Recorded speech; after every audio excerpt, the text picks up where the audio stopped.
Bem, pessoal, bom dia. Tá todo mundo me ouvindo? Bem, a gente vai iniciar a nossa atividade de hoje, né? Deixa eu só dar uma... Vamos aí.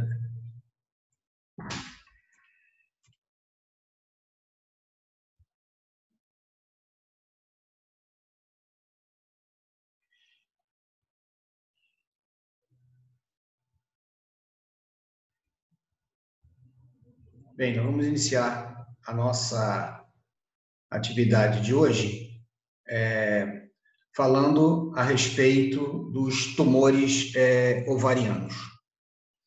Bem, tumor ovariano, ele é uma causa, principalmente os tumores malignos, a terceira causa dos tumores ginecológicos.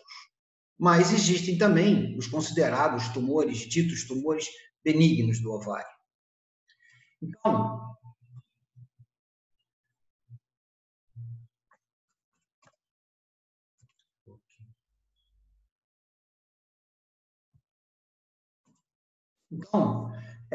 durante o transcorrer da vida de todas as mulheres, muitas delas podem desenvolver massa anexial. Então, a gente tem que perceber que o ovário normal funcionante, ele produz cistos foliculares de 6 a 7 vezes por ano. E, em muitos casos, são autolimitados ao ovário e resolve durante um ciclo menstrual normal. Então, muitas das vezes, alguns pacientes que realizam a ultrassonografia, principalmente a ultrassonografia por via vaginal, elas podem apresentar determinados cistos, mas esses cistos eles vão sumir durante o ciclo menstrual, né? Então, quando a gente fala dos tipos de tumores ovarianos, existem três tipos principais desses tumores. Os chamados tumores epiteliais, aqueles que começam a partir das células que cobrem a superfície externa do ovário. A maioria dos tumores ovarianos é de células epiteliais. Os tumores ditos tumores germinativas, que começam a partir de células que produzem os óvulos, tá? E os tumores estromais, que começam a partir de células que formam o ovário e que produzem os hormônios femininos, tanto o estrogênio quanto a progesterona. Portanto, esses tumores estromais, quando eles surgem numa idade muito precoce, eles podem causar puberdade precoce. Os tumores ovarianos, quais seriam os principais fatores de risco? Um dos principais fatores de risco é a história prévia de cisto ovariano. Se a paciente teve um cisto ovariano, ela tem uma grande chance de ter cisto ovariano. Os ciclos chamados ciclos irregulares, então aquela paciente que apresenta ciclos irregulares, seguidos de amenorreia, ciclos longos, ciclos curtos, enfim, isso pode ser proporcionado a ter tumor ovariano. O índice de massa corporal elevado, ou seja, a obesidade. A obesidade ele é um fator pré-determinante também. A menarca precoce, com menos de 11 anos. Então, com menos de 8 anos é considerado menarca precoce e, com isso, você vai ter grandes quantidades de liberação de estrogênio e progesterona durante um tempo muito grande. Infertilidade, quer dizer, ovulação incessante. Então, isso pode também proporcionar. E o hipotiroidismo também é um fator de risco. E nós temos a idade acima dos 60 anos como fator de risco, a história familiar e a mutação do braço do cromossoma BRCA. Quer dizer, o BRCA é o cromossoma 17 e o cromossoma 13. Então, eles estão correlacionados não só com câncer de mama, mas também com tumores ovarianos. Então, a gente diz que aquela história de câncer na família. A mulher que teve câncer de mama pode ter câncer de ovário, a mulher com câncer de ovário, que está na família, pode ter também câncer de mama. Tá? Então, nos tumores malignos do ovário, os fatores predisponentes. A indução repetida da ovulação. Então, aquelas pacientes com infertilidade que procuram atendimento em clínicas especializadas, onde você vai estimular a ovulação com o objetivo de captação de óvulos. Então, essas captação de óvulos, esses estímulos repetitivos podem levar à ovulação.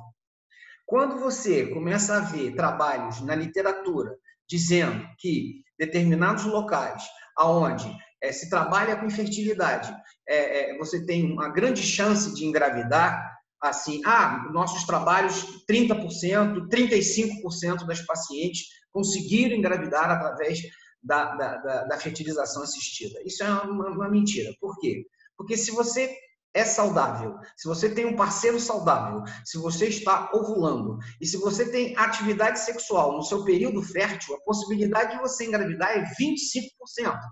Portanto, se algum trabalho diz que consegue engravidar 35% das tentativas, é um trabalho meio duvidoso em relação à fisiologia normal da mulher.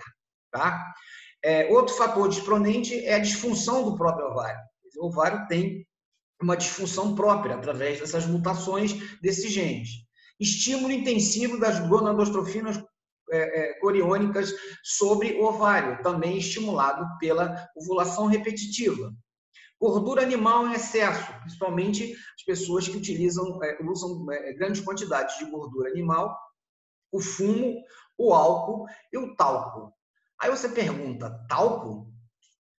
Talco? Como é que pode ser talco? Bem, uma paciente submetida a uma operação cesariana, o que vai acontecer?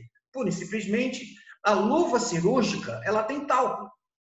E tem alguns que têm hábito de colocar uma e duas luvas cirúrgicas, porque o bisturi elétrico, ele pode, muitas das vezes, na sua utilização, você está com a luva furada, você leva um tremendo choque.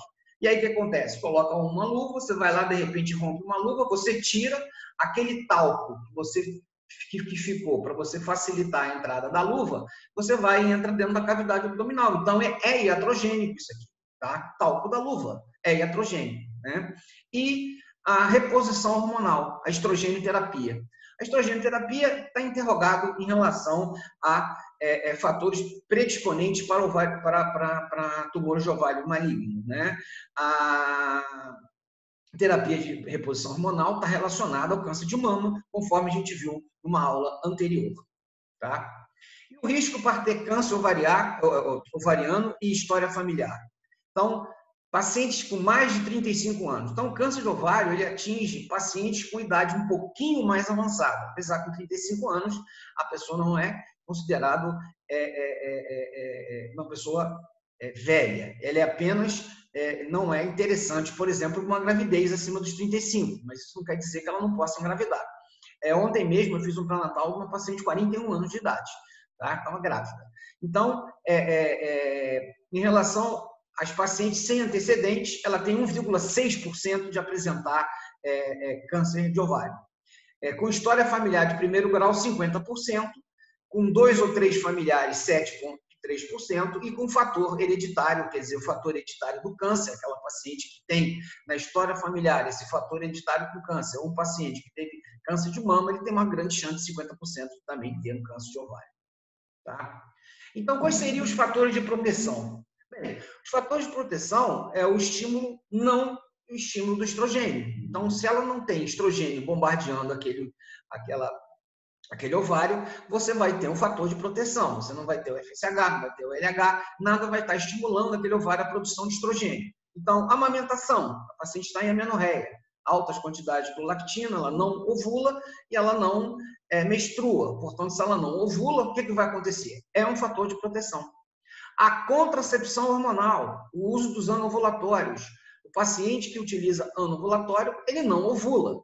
Portanto, se ele não ovula, ele não vai fabricar aquele cisto da ovulação. Então, é um fator de proteção. Laqueadura tubária. Ora, laqueadura tubária por quê? Bem, na laqueadura tubária, quando você executa a laqueadura tubária, você vai retirar o quê? Você vai retirar a vascularização de quem? Da trompa.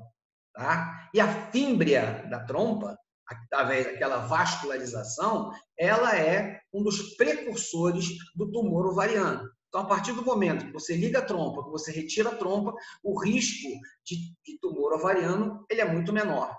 Muitos preconizam que, para você fazer laqueadura tubária, seria interessante você retirar a trompa. Mas você retirando a trompa, você está retirando um órgão que não haveria necessidade de ser retirado. E aí você pode, inclusive, receber um processo em relação a isso. Mas você tem que, por simplesmente, fazer a laqueadura tubária. Quando você faz a laqueadura tubária, diminui a vascularização da trompa.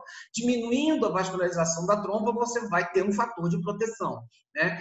Eu mostrei isso numa aula, na minha primeira aula sobre anamnese e ginecologia, mostrando a microtomografia, onde na microtomografia a gente observou a vascularização da fímbria da trompa extremamente vascularizada. E é dali que ela vai estimular o câncer de ovário. E se você retirar o ovário através da oforectomia, é óbvio, tirou os 2 ovários, a paciente jamais vai ter câncer de ovário.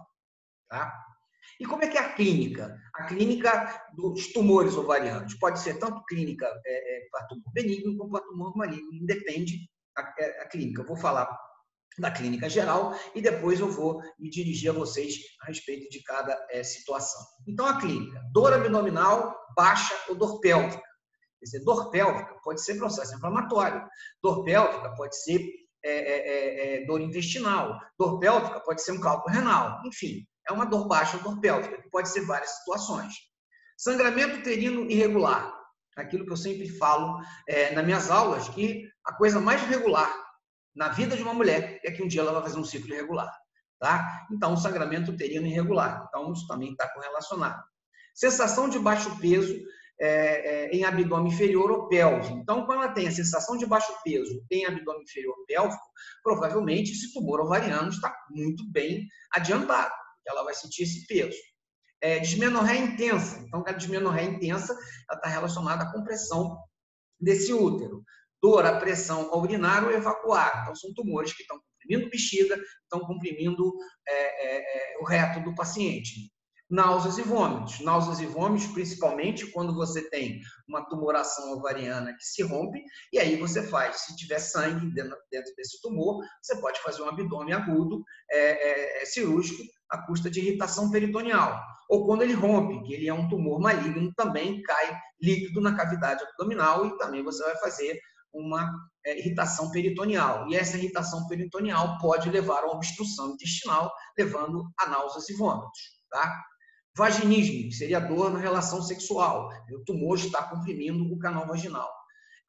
História de infertilidade, aquela paciente que está muito relacionado, e derrame pleural, principalmente na síndrome aí que nós vamos estudar adiante, que pode levar também a derrame pleural através de um achado de um raio-x simples de tórax. Você vê o raio-x de tórax, que derrame pleural é esse? E você vai pesquisar, ele pode estar correlacionado a um tumor ovariano. Tá? Então, em relação aos tumores benignos, tumores benignos nós temos os tumores não neoplásicos, são tumores não neoplásicos que são os cistos funcionais, que são os cistos foliculares, que são o corpo lúteo, tá? Então, eles são os tumores ditos não neoplásicos, tá? E os chamados endometriomas, que são cistos relacionados ao endométrio. Quer dizer, os endometriomas é importante porque eles são o local onde mais se implanta a endometriose, através do ovário, que são chamados endometriomas. Tá? E os abscessos, principalmente os abscessos tubo-ovarianos da doença inflamatória pélvica, que é muito frequente em pacientes com idade entre os 18, 25, 26 anos de idade, que estão no auge da sua vida sexual e não usam proteção para as relações sexuais e aí estão mais propensas ao gonococcus e à clamídia. Tá? Então, são os abscessos tubo-ovarianos, que são tumores benignos. E os tumores ditos neoplásicos? Nós temos o teratoma benigno, o cistodermoide, é o teratoma benigno.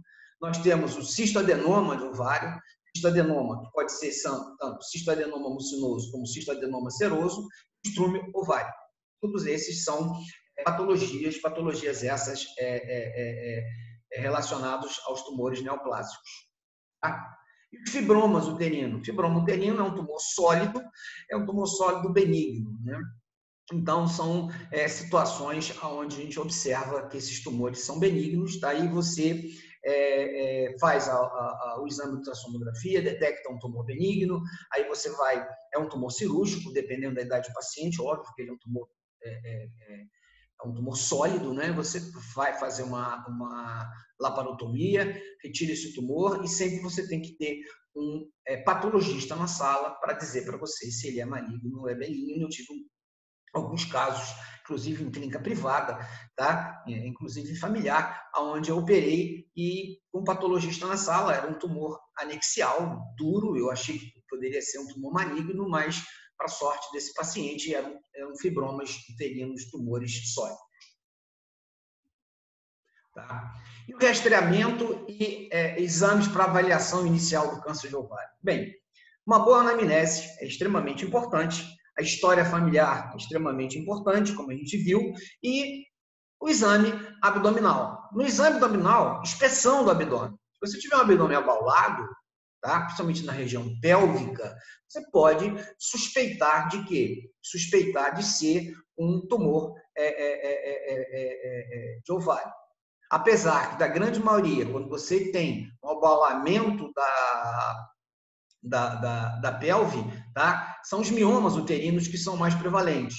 Mas quando você tem um abaulamento lateralizado, você pode ter um tumor de ovário. A palpação abdominal ela é fundamental. Então, palpar abdômen faz parte do exame clínico, né? A percussão, naquele local, você vai ver se há uma massa ou não. Ausculta. Ausculta? Por que ausculta? Ora, ausculta para ver se tem peristalse. Se ela tiver com dor abdominal, se ela tiver com um cisto roto, ela vai ter provavelmente um processo abdominal, um abdômen agudo. Então, esse abdômen agudo leva ao quê? Ausência de peristalse. Então, aí você vai ter que fazer uma ausculta desse abdômen. Faz parte do exame abdominal. Todo paciente, você examina o abdômen, você vai auscultar a peristalse. Isso é normal. Desculpa.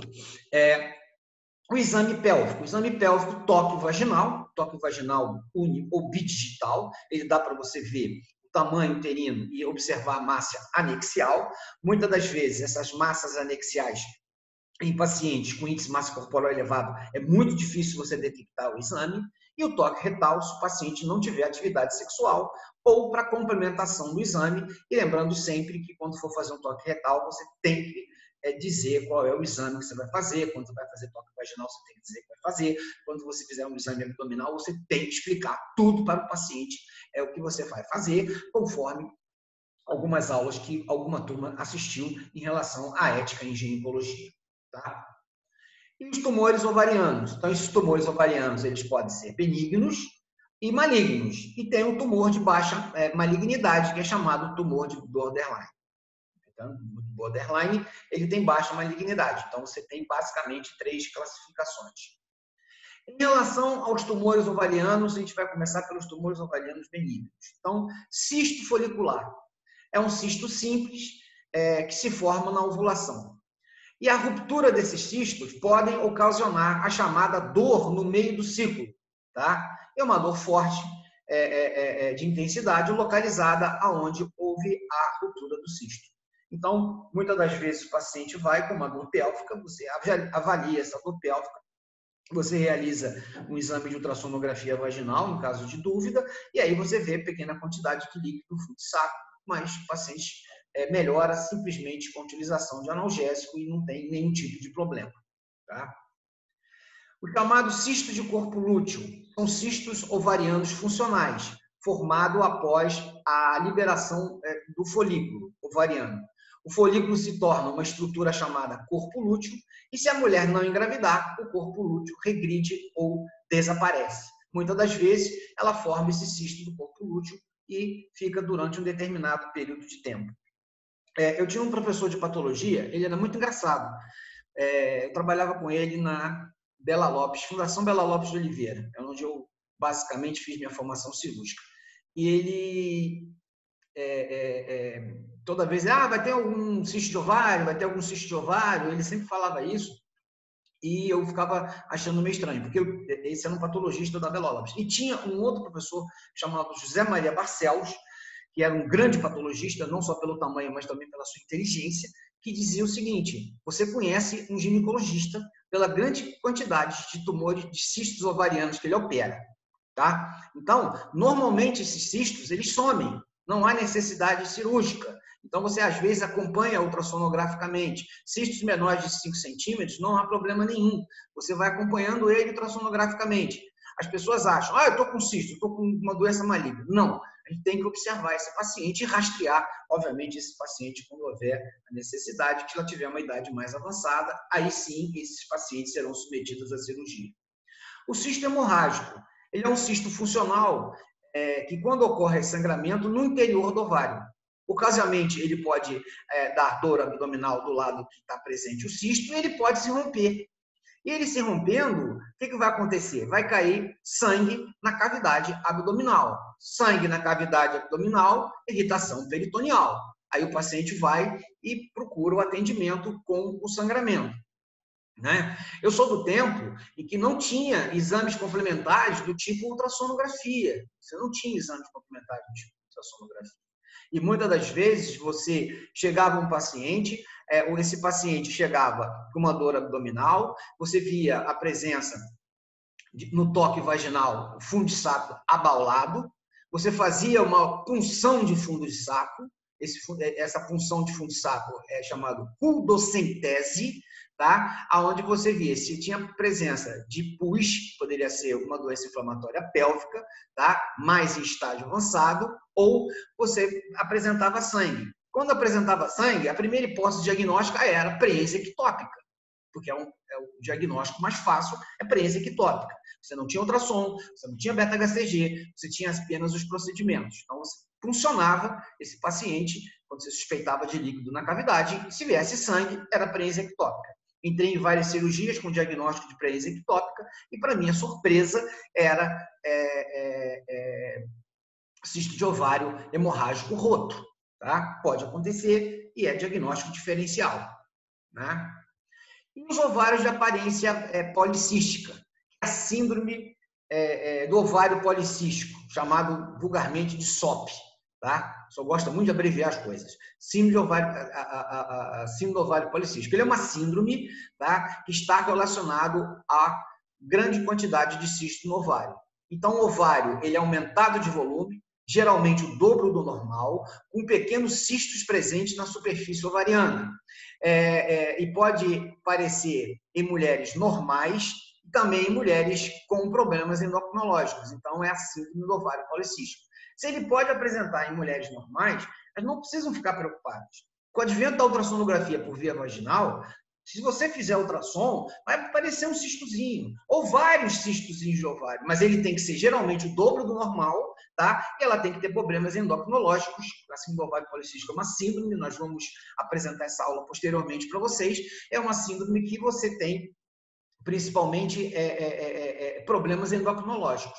Tá? Então, ela é fundamental para ser, esse paciente tem que ser avaliado mais adequadamente, mas com o advento da ultrassonografia, o que acontece? O paciente sempre chega preocupado e diz assim, eu estou cheio de cisto no meu ovário. Às vezes são folículos que estão sendo estimulados, eles são vários folículos sendo estimulados, porém apenas um que vai romper. E aí isso vai aparecer no ovário. E as mulheres ficam preocupadas dizendo que está com ovário policístico, tá? Onde ela não apresenta clínica alguma. Isso aí não tem que se preocupar com isso. Não se preocupa quando você não tem clínica. Se você tiver menorreia, se você tiver acantose nigras, se você tiver índice de massa corporal elevado, se você tiver resistência à insulina, aí sim você deve ficar preocupado. Caso contrário, não há necessidade. Já vi vários pacientes procurar ambulatório dizendo que tinha síndrome ovário policístico, tomando um monte de remédio, que não há necessidade. Ela está clinicamente bem, não há necessidade. Mas a grande maioria das mulheres, hoje jovem, usa contracepção hormonal, que é o tratamento adequado quando ela não tem doenças endocrinológicas. Então, aqui a gente mostrando aqui na nossa área esquerda, né, é um cisto ovariano. Então, esse cisto é um cisto ovariano. E do lado direito também a gente tem um cisto ovariano, mas nós temos ali, perto da trompa, né, a tuba tubária, um cisto também. Isso é chamado cisto de Gardner. Né? É um cisto de Gardner. Então, é um cisto de trompa, que também pode ser confundido com cisto de ovário. Então, são situações que a gente muitas das vezes observa. Você indica uma cirurgia com cistos muito grande e quando você vai observar o cisto, é um cisto de Gardner, que é um cisto relacionado à trompa e não ao ovário. Quer dizer, acima você vê um ovário com cisto e abaixo você vai ver um ovário também, na mesma foto, né? Um ovário, uma trompa com cisto, que é o cisto de Gardner. Né? E o chamado cistos dermoides, né? Ele trata-se de um tumor benigno, que é o mais comum dos tumores benignos do ovário, também chamado de teratoma cístico maduro. Esse cisto pode pode conter gordura, osso, pele e cartilagem no interior, porque ele está correlacionado a quê? A todas as células que formam o organismo, eles estão dentro desse cisto, tá? E a imagem, né, ecografia, pode variar de acordo com o seu conteúdo, e a tomografia e a ressonância magnética nuclear pode mostrar a presença de gordura e calcificação. E quando você abre esse cisto, normalmente esse cisto é cirúrgico, você vai abrir esse cisto, você tira o cisto e aí você manda para o patologista. Eu tenho o hábito de abrir as peças. Os patologistas não gostam disso. Mas eu abro as peças, por quê? Porque o aluno ele tem que ver. Eu sou professor e sou cirurgião. E quando eu opero, os alunos operam junto comigo. Não só os residentes, mas os internos. E aí, normalmente, eu pego esses cistos e abro esses cistos para o aluno olhar o que tem dentro. Muitos deles fotografam, tá? E é interessante isso porque é um aprendizado. Né? Você abrir, por exemplo, o tumor uterino, você abrir o ovário ali no momento, é interessante com o objetivo de quê? De você aprender e ensinar ao mesmo tempo, tá? Então, você vai observar através de tomografia. Aí a gente tem também os teratomas imaduros. São tumores malignos, mas são tumores malignos raros. Geralmente são sólidos, formados de tecido indiferenciado em 3 folhetos, o germinativo, a ectoderme e a mesoderme, e o endoderme. A classificação dos tumores é baseada na quantidade e no grau de maturidade celular da célula. A gente vai aprender isso lá adiante. Então, esses marcadores tumorais que a gente pode utilizar, que seriam a unidade beta da gonadotrofina coriônica humana, o beta-HCG, a alfa-fetoproteína. Eles são marcadores frequentes associados. Tá? E nos teratomas imaturos, sempre a alfa-fetoproteína ela vai estar elevada em 65% dos casos. Né? Então, isso não é regra, tá? Mas em 65% dos casos eles podem estar elevados. Mas, às vezes, você tem cisdermose onde você tem a alfa-fetoproteína aumentada, você tem um beta-HCG aumentado também, mas é benigno. Então, aquilo que eu disse para vocês, a cirurgia que a gente realizou no nosso serviço, eu digo nosso porque eu faço parte, onde eu resolvi abrir para mostrar para os alunos. Então, você abre o cisto dermoide, onde você vê uma grande quantidade de gordura. Acima, você vai lá ver aquela situação branca, é dente, tá? Abaixo tem osso e mais abaixo tem cabelo. Então, é um cisto extremamente estranho. Muitas das vezes, esse cisto dermoide, quando você abre, só tem cabelo e gordura. E a pessoa fala, nossa, que troço nojento. Realmente ele tem uma aparência bem nojenta mesmo. Mas ele é um cisto benigno, sem problema nenhum. Infelizmente, ele tem que ser retirado totalmente. Não pode apenas fazer uma cirurgia e preservar. Não, ele tem que ser retirado totalmente. Tá? E aqui mostrando o tecido conjuntivo, né, do ovário. Esse é um tumor de tecido conjuntivo do ovário, que é o tumor ovário, que é um fibroma ovariano. Fibroma ovariano, que o paciente tem ascite e tem derrame pleural, tá? Então, ele é revestido por tecido por pele, ele tem tecido ósseo, tem tecido adiposo, tá? Então, é um fibroma ovariano, mais ascite, mais derrame pleural, você vai ter uma síndrome chamada síndrome Meigs. Então, essa síndrome Meigs é um fibroma ovariano, com ascite e com derrame pleural. Por isso que eu falei que o raio-x de tórax era importante a gente observar, raio-x de tórax e presença de líquido na cavidade abdominal, que você vai ver através da ultrassonografia, mas aqui é a ascite, então é grande quantidade de líquido dentro da cavidade abdominal, onde você pode fazer no exame físico o teste do piparote. Tá? E no diagnóstico, né? Então, o diagnóstico para você rastrear esses tumores, você pode fazer o quê? A citologia, através do líquido peritoneal assídico e pleural, tá? A ultrassonografia e a tomografia computadorizada, a ressonância magnética e a PET-TC, onde você faz toda a avaliação do paciente. O CEA, que ele é um marcador proteico, ele serve muito para tumor intestinal, ele é muito utilizado no tumor intestinal, mas ele pode ser utilizado também para tumores de mama, ele pode também ser utilizado para tumor de ovário também como marcador. Tá? A alfa-fetoproteína, o beta-HCG e o CA125, que são todos eles marcadores do tumor ovariano. Qual é o diagnóstico definitivo? Bem, sempre o diagnóstico definitivo é o diagnóstico histopatológico. Então, ele é o diagnóstico definitivo, é o diagnóstico histopatológico. Tá? Tratamentos de tumores benignos. Os cistos, normalmente, acima de 5 centímetros, dependendo da idade do paciente, o tratamento é cirúrgico. Se houver torção do cisto, tá? O tratamento é cirúrgico. Se for um cisto hemorrágico, se ele for roto, o tratamento é cirúrgico.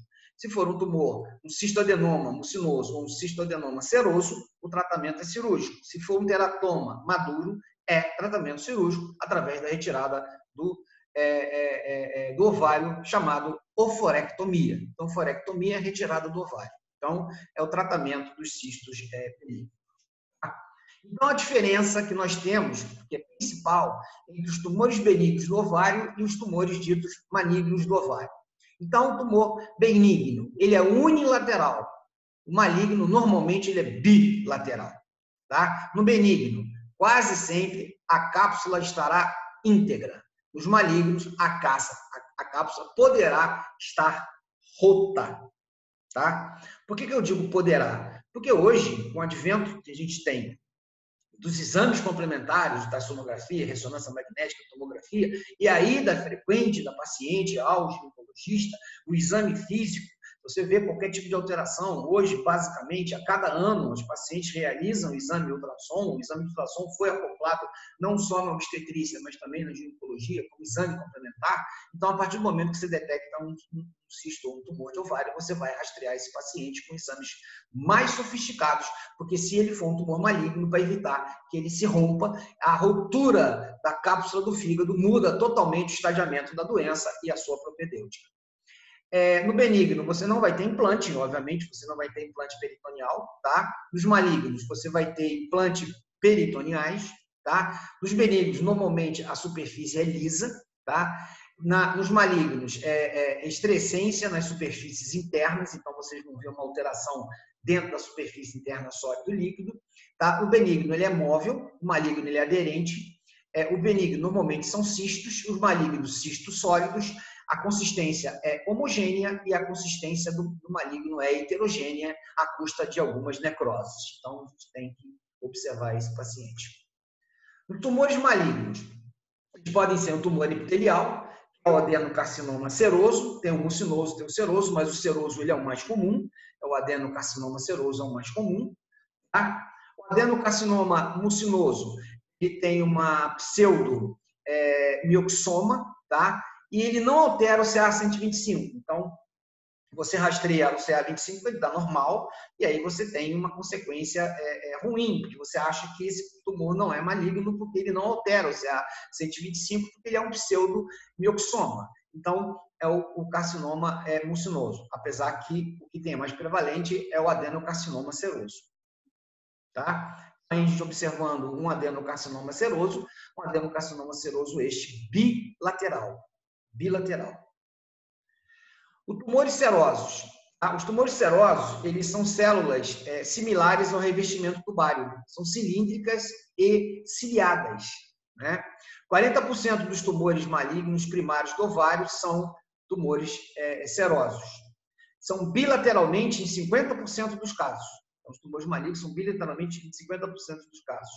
Eles são muito volumosos, mistos podem atender a massa sólida quando pouco diferenciado, né? Então, esses são aquilo que a gente disse, os adenocarcinomas serosos. Os tumores mucinosos, eles são similares ao epitélio endocervical ou epitélio intestinal, tá? 15% desses tumores são os tumores malignos do ovário, 10% são bilaterais. E esses tumores mucinosos, eles podem atingir pesos altíssimos se os pacientes não procurarem atendimento, porque o crescimento dele é extremamente rápido. Ele pode atingir até 20 quilos de tamanho, tá? Então, são os cistoadenocarcinomas mucinosos, tá?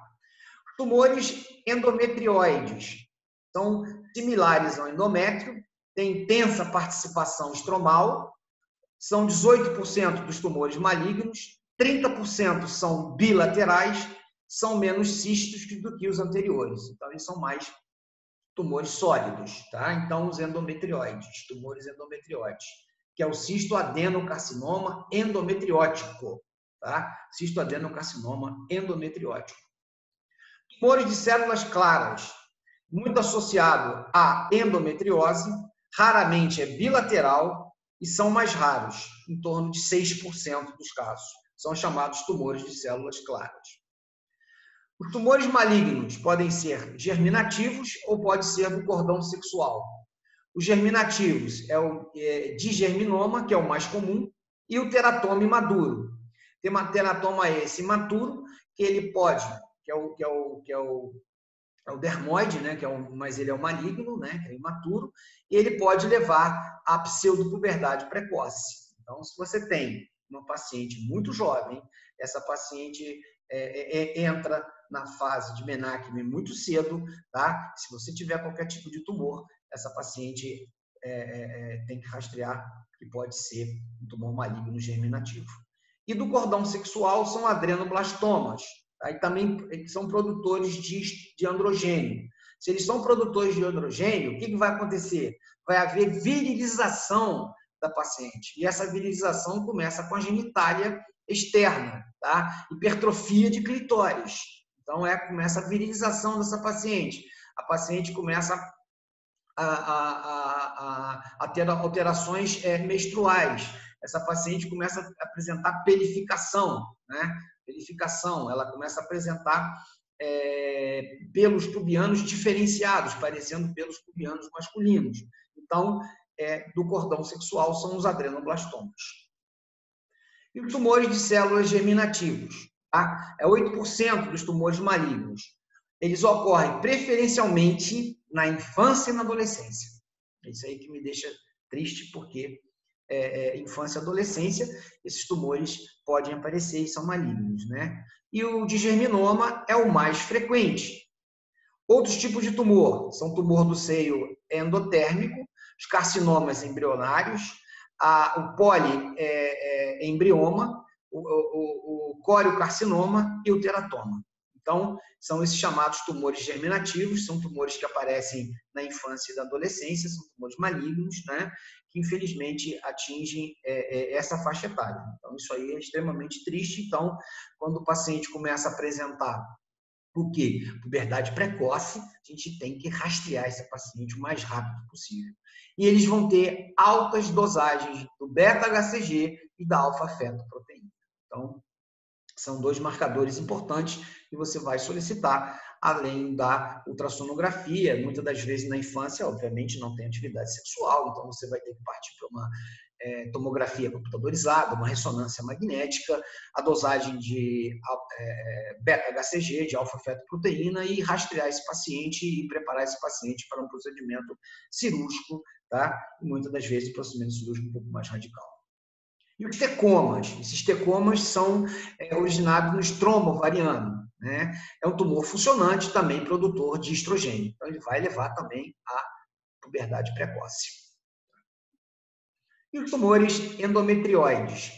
Com células similares ao endométrio, intensa participação estromal, 18% dos tumores são malignos, 30% desses tumores são bilaterais, são menos císticos que os anteriores, tá? Então, é o cisto adenocarcinoma endometriótico. E os tumores metastáticos de ovário. Então, o ovário tem tumor metastático. Então, nós temos os tumores metastáticos em 5%. Ele não é de origem ovariana, mas eles dão tumores no ovário. É o tumor de Krukenberg, que é as células no anel de Sinet. Então, o anel de Sinet ele vai levar 80% de origem gastrointestinal. Tá? O sítio primário que dá mais metástases para o ovário é o quê? Gastrointestinal. E é a associação da predisposição genética entre o câncer de mama e o câncer de ovário. Então, por isso que eu falei que o CEA ele é muito importante para rastreio, porque ele é uma proteína que rastreia câncer de quê? Gastrointestinal. Então, se ela tem uma possibilidade de ter um tumor maligno, e se esse tumor maligno for um tumor que pode ser metastático, como o tumor de Krukenberg, então nós temos que rastrear também o CAA, que é importante porque ele é um marcador proteico para tumor ovariano, tumor gastrointestinal, e aí você vai utilizar esse tipo de marcador. Né? Então, aqui, o tumor de Krukenberg, de origem ovariano, aparato digestivo, disseminação é por via peritorial, linfática retrógrada ou hematogênica, não se sabe a causa, né? Então, você vai observar que é um tumor que se apresenta no estômago, depois ele vai metástase na posição dos ovários. Esse aqui é um tumor maligno. Tumor maligno esse retirado no procedimento cirúrgico em 2003. Eu tenho toda a sequência dessa cirurgia depois e eu vou mandar isso para vocês via pelo AVA, tá? Depois, quando a gente for para a discussão, eu converso o motivo. E o diagnóstico clínico do tumor maligno. Então, como é que é o diagnóstico clínico? Primeiro, não há sintomas na fase inicial. Não tem sintoma. O paciente não sente absolutamente nada. E tem muitos dele que crescem rapidamente. Dor e peso abdominal. Então, aí, perda de peso, emagrecimento. Sintomas gastrointestinais urinários, porque está comprimindo o intestino, está comprimindo as vias urinárias. Perturbação menstrual e sangramento genital após a menopausa. Todo paciente pós-menopausa terá que ser rastreado sempre, ou para tumor do endométrio ou para outros tipos de tumores. Derrames pleurais, que é a síndrome MEIS, tá? E o exame, quando o exame físico é pouco preciso. Então, o exame físico ele é muito pouco preciso. Então, às vezes, você ela não tem sintoma, ela não sente absolutamente nada. E, de repente, começa a ter dor abdominal ou começa a ter perda de peso. Muitas dessas pacientes, elas não procuram atendimento, não vão com frequência à avaliação ginecológica. Toda mulher deve fazer uma avaliação ginecológica uma vez por ano. Não estou puxando sardinha para o meu lado, não. Mas tem que fazer a avaliação ginecológica. Não necessariamente exame citológico, mas uma avaliação ginecológica, avaliação da mama, avaliação do abdômen, um toque vaginal, passar um espeto, observar colo. Isso é fundamental, é uma vez por ano. Até quando? Até o dia que você morrer. Porque toda paciente tem que ser avaliada, é a minha opinião, tem que ir ao ginecologista. Mas, infelizmente, muitas pacientes não procuram por vergonha e, às vezes, muita paciente elas não já fizeram esterectomia, tiraram o ovário, e aí é uma grande interrogação se no momento da esterectomia se retira ou não retira o ovário. Cada escola tem um procedimento, tem uns que não tiram, tem outros que tiram. Quando a paciente é muito jovem, obviamente não vai tirar, porque senão ela vai entrar em menopausa cirúrgica. Enfim, são fatos para a gente discutir no decorrer do nosso curso.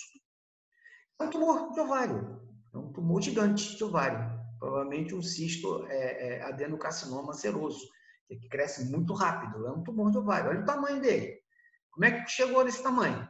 Assim, provavelmente não procurou. Ela só foi procurar quando viu que a barriga podia ser uma gravidez. Né?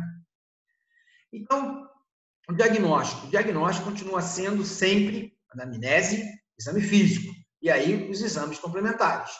Ultrassonografia com Doppler. Então, o que acontece? Se você tem um tumor ovariano, o que vai acontecer com a vascularização desse tumor?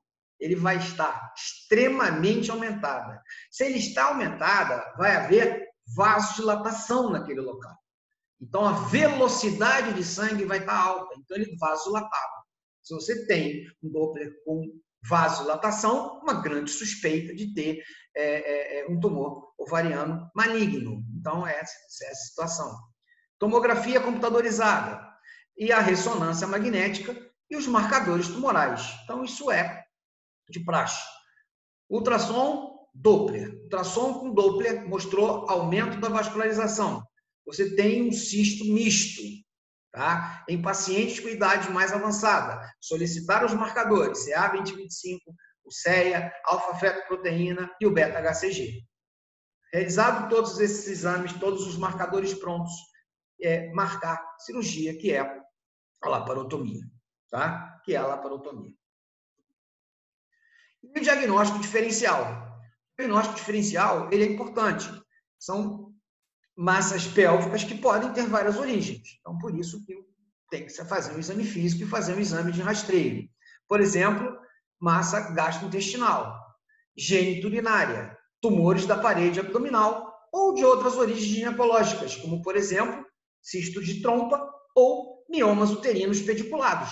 Eles podem ser diagnóstico diferencial. Você vai examinar um útero, de repente você sente um negócio pulando aqui, isso é um tumor de ovário. Não, é um mioma uterino pediculado. E aí você vai ter que fazer o diagnóstico diferencial e aí você vai fazer através dos exames complementares. Então, sempre, sempre, sempre você tem que rastrear o paciente. Muitas das vezes a gente é levado de surpresa, né? Então, às vezes, não, é um cisto, ultrassom, não, fez ultrassom, deu uma tumoração pélvica, rastreia o paciente, não fica só na ultrassonografia. É um ultrassom, é um cisto de 10 centímetros, é cisto líquido. Já entramos na cirurgia, abrimos, era um tumor reto peritoneal. E aí?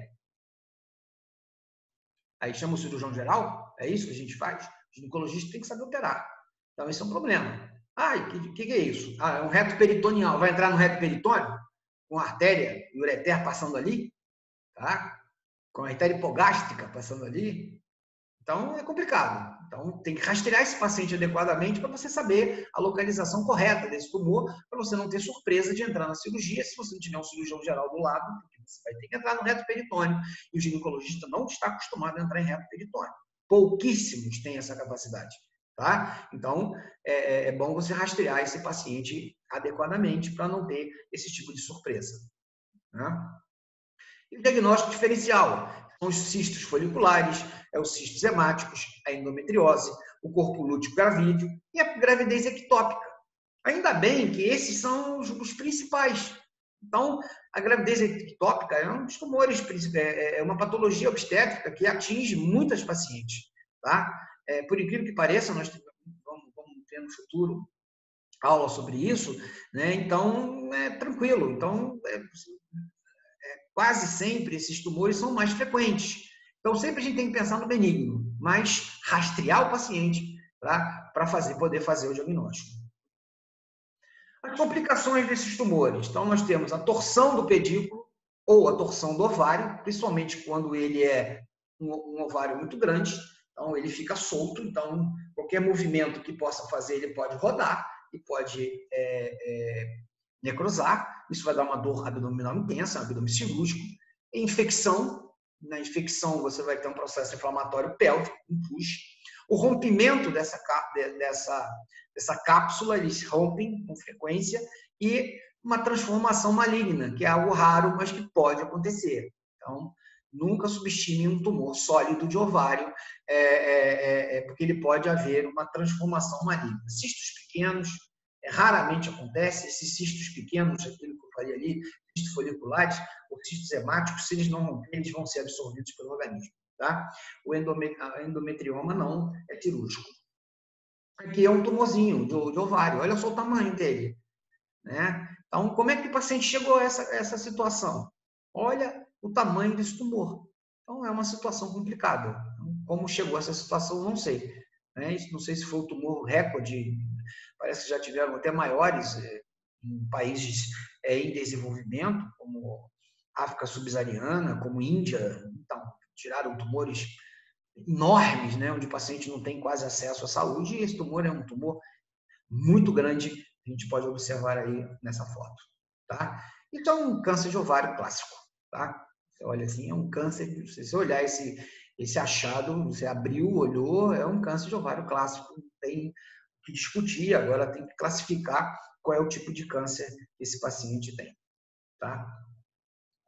Nesses tumores malignos do ovário, a sua incidência são aquilo que eu falei no início da aula, é o terceiro tumor ginecológico com frequência, é o primeiro em mortalidade. Por que o primeiro em mortalidade? Porque ele não dá clínica. O paciente não procura atendimento. Quando o paciente procura atendimento, já era. Tá? O tumor está avançado, a cápsula está rota, já tem metástase para pelve, já tem metástase para peritônio, já tem metástase para aumento. Né? Em relação ao aumento, eu gosto muito são os cirurgiões que falam aumento, né? E aí eu falo epíplon. Eles olham para mim assim, hã? O quê? Epíplon? Eu falei, epíplon. É aumento, tá? Essa incidência é elevada, né, em alguns casos, acomete todas as idades, sendo de 6 para 100 mil em mulheres abaixo de 40 anos e 59 para 100 mil em mulheres acima de 70 anos de idade. Então, essa incidência é elevada em relação à população mundial. Então, os tumores benignos de ovários, aqueles fatores atenuantes, são aqueles mesma coisa que a gente falou sobre cistos benignos, né? Então, bloqueio da ovulação, gravidez, amamentação, uso de anovulatórios orais, a esterectomia, ele vai diminuir. Quando você retira o útero e deixa os ovários, tá? E hoje estão sugerindo que quando você vai preservar os ovários, você deve retirar as trompas do paciente no procedimento cirúrgico, você deixa o ovário apenas, tá? O ovário na sua loja, e fixa ele próximo à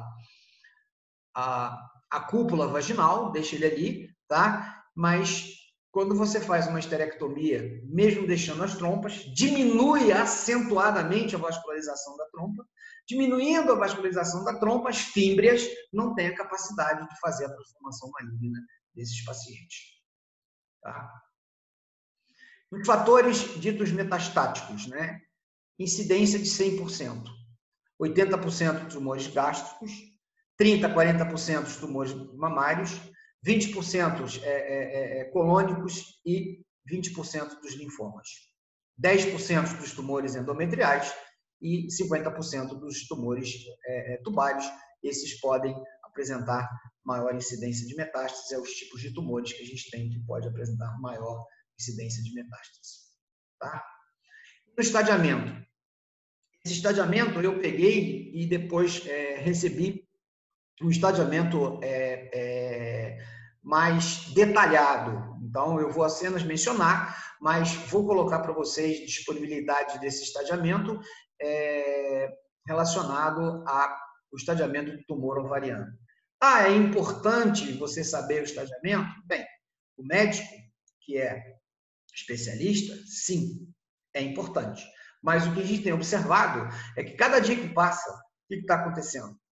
As provas de residência médica, as provas de concursos, eles estão a cada dia exigindo mais. Porque você vai fazendo prova, fazendo prova, e chega uma determinada hora que esgota a sua capacidade de fazer uma pergunta diferenciada. Então, muitas das vezes, em algumas provas que eu venho observando, tem a classificação dos tumores para sua conduta. Obviamente, o médico generalista tem que saber alguma coisa, não necessariamente ir a fundo, mas saber alguma coisa. Então, estadiamento 1 é um tumor limitado aos ovários. 1A é o tumor limitado a um ovário, a citologia é negativa, quer dizer, não há líquido na cavidade, você vai aspirar esse líquido para ver se a citologia, às vezes tem líquido na cavidade peritoneal, quase sempre tem, você vai aspirar, mas ela vai ser uma citologia negativa. A cápsula vai estar íntegra, sem tumor na superfície ovariana. Tá? Estadiamento 1B é em ambos os ovários, os dois ovários estão comprometidos. A citologia ela é negativa, a cápsula é íntegra, sem tumores na superfície. E 1C é o tumor de estadiamento 1 ou 1A ou 1B, com tumor na superfície em um ou ambos os ovários. Ou a cápsula está rota, ou a citologia deu positiva. Tá? Estadiamento 2, tumor em um ou ambos ovários em extensão para a pelve. Então, já estamos aqui com extensão para a pelve. 2A, extensão metástase para os úteros e para as trompas. 2B, extensão para os outros tecidos pélvicos. 2C, tumor de estadiamento 1 ou estadiamento 2A ou 2B, porém com tumor na superfície em um ou ambos os ovários ou com cápsula rota, tá? Ou com citologia positiva, certo? Eu não sei agora, depois eu vou conversar com o Caetano, que ele está na linha aí, se é o 2C1 e 2C2. Depois eu vou encaminhar isso para vocês. Tá? 3. Tumor envolvendo um ou ambos os ovários com implante peritoneal da pelve e ou linfonodos reto-peritoneais ou inguinais positivos, metástase em superfície hepática, é igual ao estadiamento 3. Tumores limitados à pelve, porém com extensão em intestino delgado ou comento. Tá? Então, o 3A, tumor ligado à pelve, linfonodos negativos, porém com implantes microscópicos na superfície do peritônio abdominal ou extensão para intestino delgado ou mesentério. 3B, tumor em um ou ambos os ovários com metástase em superfície, peritônio abdominal inferior a 2% de diâmetro e linfonodos negativos. E o 3C, metástase peritoneal fora da pelve, maior que 2 centímetros de diâmetro e ou linfonodos reto-peritoneais ou inguinais positivos. E o estadiamento 4, tumor envolve um ou ambos os ovários com metástase à distância. Ele tem metástase à distância, metástase de fígado, metástase cerebral, metástase pulmonar, derrame pleural com citologia positiva e invasão do parênquima hepático. Então, é um tumor já em estágio extremamente avançado, infelizmente. Tá? E a classificação dos seus graus histológicos, grau 1, grau 2 e grau 3. Grau 1, bem diferenciado, padrão de crescimento de células intermediárias menor que 5%. Então, o grau também vai nos dizer a nossa propedêutica em relação e a terapêutica em relação a esses tumores. Grau 2, moderado diferenciado, padrão de crescimento celular diferenciado de 6% a 50%. E o grau 3, indiferenciado, totalmente indiferenciado, padrão de crescimento celular diferenciado maior que 50%. Então, esses tumores são os piores. O grau 3 é o tumor pior que nós podemos apresentar. Tá? O tratamento no tumores malignos. Laparotomia, diagnóstico, estadiamento e terapêutica. Então, primeiro, lavado peritoneal, esterectomia total, anensectomia bilateral, mais omentectomia e ressecar implantes e linfonodos se existir. Presença de implante menor que 1 centímetro, melhor prognóstico para o paciente. Tá? A quimioterapia adjuvante para estadiamento maior ou igual a 1C ou tumor 3G. Se o tumor for 3G, altamente diferenciado, em 50% dos casos, fazer a quimioterapia. Tá? Pacientes com idade fértil, onde você está no estadiamento 1A e G1 bem diferenciado, avaliar salpingectomia e oforoplastia unilateral ou salpingectomia ou oforectomia unilateral, ou seja, você vai tirar apenas o tumor deixando uma parte do ovário ou vai retirar a trompa e tirar apenas uma parte do ovário ou vai retirar a trompa e o ovário unilateral. E aí tem que observar muito bem a idade fértil, tem que conversar com o paciente, você vai ter que fazer um protocolo para ela, um consentimento informado, tá? Porque essa paciente tem chance de, no futuro, isso vir a acontecer de novo e aí é um problema, tá? Então, esse é um protocolo que a gente tem em relação a esse tipo de paciente. A cirurgia, ela vai estar indicada em todas as pacientes e o tipo de cirurgia vai depender do estágio da doença, da idade e do desejo reprodutivo e das condições clínicas. Então, isso aí é um problema. Tenho acompanhado muita gente relacionada à infertilização assistida. Então, esses pacientes que estão com tumores ovarianos, elas, muitas das vezes, ela captam óvulo, né? E congelam esse óvulo para uma infertilização heteróloga, ou seja, uma infertilização com mãe de aluguel. Você pode pedir alguém da família, tá? Que gere um filho para você. Você dá o óvulo, seu marido dá o espermatozoide, vai lá e implanta alguém da sua família. Ou, muitas das vezes, você já vê relatos de pessoas que se propõem a ser mãe de aluguel, e aí tem que tomar muito cuidado, porque normalmente isso pode gerar complicações terríveis no futuro, tá? De quem é a mãe da criança, quem gerou ou quem doou o óvulo, tá? Isso aqui é o mento que foi retirado num procedimento cirúrgico, né? O mento que foi retirado num procedimento cirúrgico, vocês podem observar ali embaixo que tem um implantezinho de uma metástase, né?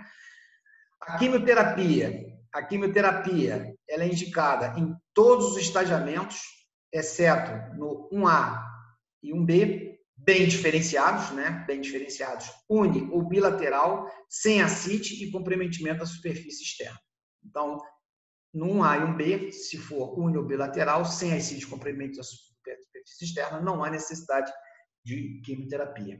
A poliquimioterapia é o tratamento mais usado em todos os centros, tá? Então, as drogas mais utilizadas, são vários tipos de droga que podem ser utilizadas, a cisplatina, a carboplastina, a adriamicina, a fosfofamida, o Taxol, o Plastacel, enfim, são várias drogas que podem ser utilizadas para esse paciente.